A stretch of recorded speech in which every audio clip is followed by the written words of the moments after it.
and a jump scare. So you either two people are having lunch and a bomb explodes, you jump, or you see the bomb under the table when two people sit down. That creates suspense.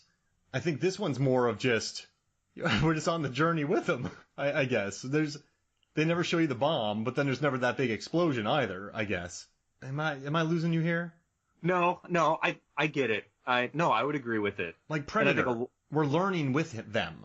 Yeah. Sorry, and I think that's kind of the whole point of it is it's just a day in the lives of these kids that find themselves in this really extraordinary circumstance. Man, those Frog Brothers, they're sociopaths. I love them. They are nuts. I think they're really bad movies, but I want to watch the sequels. I really think I watched the second one. I do. That's the one with Feldman? Yeah. I watched that one. I did. And then they bring back brand new people for the third one. The Lost Boys second one has a budget for a DTV movie. It's not cheap. I'll have to check it out. It's streaming somewhere right now for free. I saw it. Like I don't know if it was on Vudu with the free ads or what it was, but I'm gonna have to check it out. Oh, and here's what I read. I found this on Reddit. And so someone wrote, I think it's like a family tree. Kill a vampire, and it frees those who have been infected by his curse, but haven't condemned themselves yet. Of course, for this to work, we presume the bottle of wine that David infected Michael with was actually Max's blood. But that's believable enough, as it appears that becoming a vampire only requires drinking the blood, not being bitten yourself, and then completing the curse by killing someone else and drinking their blood as well. Once you're a full vampire, killing your creator won't cure you. So the head vampire just refers to Vampire in Power, the local bigwig. Yeah, that makes sense. But when does the curse know? What kind of curse? Like, that's what I love about it. There's a demonic presence fulfilling this curse? Yeah, it's got to be. I mean, the curse, I guess the curse just knows. It knows what's going on. It's up with the times. It's up with the times? It's complicated. It's hip. But like I said, that's another thing I like about this movie with Schumacher is he knows what he wanted out of this movie and he created it. And I kind of like in the 80s, right? There weren't too many in these comedies. It was always married parents, was it not? Weren't the parents? Wasn't it always a nuclear family? And then you have issues. Yeah. So it's kind of neat seeing the single mom in this one, and then the kind of runaways. The recently divorced. So it kind of Academy Award-winning Diane West. Oh, it's crazy. And I guess they blew up the variation of the nuclear family in this by creating a vampiric family. But then what's funny is you have Max and then you have the mom, but Max wants to create a nuclear family. That's like his goal. Max just wants to settle down. So he just wants Diane Weiss to take care of everything, right? He just wants some love and affection. I mean, he's just misunderstood. He's probably a decent guy. Things got a little out of hand. No, he's a total turd. I can't defend him. Yeah, I was like, what? I was like, I want to see where this goes from. But yeah, once again, but I guess, what's interesting talking about this movie is there's so much research to this film, but it's also refreshing because there's not much there either. I'm not hating on this movie, but it's just such a simple tale, but I think that's what makes it watchable. I think this movie flies by. This doesn't feel like a chore watching. No, there's always something going on with it. All right, and then I found another thing here that I want to read to you that I kind of want you... So you sent me that really cool thing about the character, and Tim Capello just showed up in his own clothes, which I love, too, the saxophonist. You mean he showed up in pants? Yeah, showed up in pants and ponytail. And jeans. A vampire hotel. I love those lines. What does he say? Like a shit butt? Doesn't he call? Something like that. Oh, I love that line. But let's see. It's going to be a solid team. The makeup spot. The people who did the makeup. Greg Cannon. Yeah, and Faye Nell, I believe her name is. Who I think was the head of the makeup department, and then Cannon was the head of the special effects makeup. So what's interesting is Alex Winter, because this movie could have gone wrong in a lot of ways. Would you say? Oh yeah, and definitely could have. Alex Winter is quoted as saying it was impossible to see it working.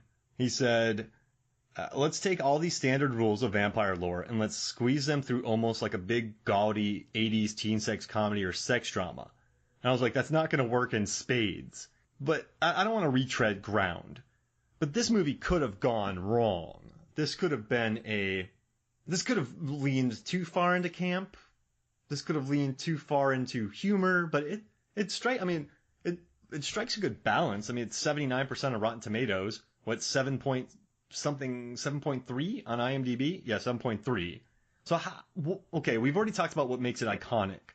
But what were some choices that Schumacher and crew and Jeffrey Boehm, the guy who wrote Indiana Jones in the Last Crusade, what decisions do they make that made this movie what it is, would you say? I think for how grounded it is, at least for the first 60, 65, maybe 70 minutes, how grounded it is. It's after that, when they finally get to the house, when the Lost Boys show up at Grandpa's house, that things really get out of control. So I think, at least for me, that's what makes it so believable and keeps you with it, is that it doesn't go too crazy in one direction. As you mentioned, they could have really gone super campy with it and cheesy and corny. They could have really taken it in a humorous direction, but instead they find just enough balance with the humor, the one-liners, some of the practical jokes, and then also the horror and the scariness to it. So I think it's just a really nice juxtaposition of all those elements. So you go too dark and too hard, it's just going to be way too brooding. It's going to be hard to sit through 90 minutes of that. Mm-hmm. So this is one of those movies that this can work as a date night, but it also can work as a horror hound watching a movie because they like vampires. Right? Yeah. So it kind of... Remember Interview with the Vampire? That movie was massive, but I mainly think it was because of the star power of Cruise and Pitt at the time. But that was a sulky, bloody, moody piece. Yeah, and that thing slogged on. That thing slogged on at times too. Yeah, and this one just moves on. You're right. I think you're right. It's just an MTV music video stretched out to 97 minutes. I think they knew their audience target too. Obviously this was made, when we were infants, it came out. So, we wouldn't have been watching it then. But it's like, if it finds that viewership, in the teenage years, those people are going to continue to love it for the rest of their life. So it's like, I don't think I could get my parents to watch it and they would enjoy it. I think they're way past that point. Yeah. I don't think I could get my niece or nephew. Well, my niece might. She's now a teenager. But, my nephew who's 10, I don't think he would watch it and enjoy it. So it's like, I think you've got to get that target age, that sweet spot, and you're going to enjoy it. And that's what they went for. Find it on DVD, watch it. And then it's aged well, too, because everything is in camera in this movie as well. Mm-hmm. So I dig that about it. And also, the costume designer of this did Vision Quest. Ooh. Hey. Classic movie, too. And also St. Elmo's Fire. And Days of Thunder. And Flatliners. I find it really interesting that didn't Schumacher do St. Elmo's Fire before this? Right before this? He did, yeah. That's a slog fest, too. Oh, yeah, it's a slog. That's a 2-hour soap opera right there with high star power in it. I think they were just smart. What do you think there are other movies that are this long that go by so quickly? Because this one flies. Do you think there's I know I'm reaching here, but I guess what I'm saying is I like how brisk everything moves in this movie. Yeah, the energy stays up through the whole thing. Even in the slower moments when it's just like Sam and Michael. But every time you kind of hit a slower patch, it's the characters that keep it going forward. And they're always so charismatic. There's always something still going on that I think just keeps you compelled. And there's no adjustment period to this town. These kids move in and they're automatically in the thick of it. There's no, move to a new town, meet friends, or bullies on each other. That doesn't happen at all in this movie. Apparently there's no school either. Yeah. There's no, this movie's just meat and potatoes, I guess. Yeah. What is it, summer, I guess, for them? It must be the summer. I was thinking about that a few minutes ago. And also, I think another thing that Schumacher did that was smart. I mean, he just cast a bunch of good-looking people for this movie too. He went out to do that, and he said I've hired these young sexy kids and I want them sexy. And then he said that he had the best cast that he could find. I mean, Kiefer Sutherland was really committed to this. He had some good lines. I mean, Jami, Gertz, and Jason Patric were just like good-looking kids at the time. Then you had all the model vampires. Yeah. And then you had the Scrappy Frog brothers taking him out. And then you have, and then you had Corey Haim. He just launched the Coreys. Man, I feel so bad. Watching all this stuff behind the scenes and hearing about these kids' lives. Bruce Campbell said that if you're a child actor, you're either selling cocaine in Miami or you're doing pretty good, like he said about Kurt Russell. But yeah, I mean, whenever I see the Coreys on screen now, it kind of makes me sad, man. I don't know. It's bittersweet, is it not? Yeah, I won't say that their movies were that great. I always enjoyed Dream a Little Dream, but I mean, it's just, not to get too melancholy or, dark with that stuff, but there were two kids that enjoyed making movies with each other that went through some really awful stuff. Yeah, and then I guess they didn't, what's the word, age well, I guess, or they just, and then they kind of got cast aside. It's a gnarly story, man. I hate hearing, oh gosh, there was a documentary about the two Coreys. Breaks your heart. Yeah. Yeah, I mean, because their career, Feldman had a decent little run there for a while, because he popped up in The Burbs in 90. Yeah. Man, kid actors, sucks. Those kids partied, though. He had a great little run there with Goonies, Stand By Me, then Lost Boys. Ready to Drive.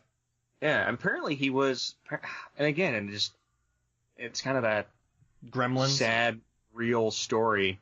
I mean, apparently he was on cocaine during this, and he was really struggling, and Schumacher fired him. Yep. And then he came back, I guess, like the next day and brought him back if he could clean himself up, and he did. Wow. And he was so young at the time on this. I know. That's the 80s stuff right there. I mean, it's a whole other world. Yeah, the cocaine. It's a hell of a drug. And all right, so how about this? Let's do something real quick. Let's do a quick draft.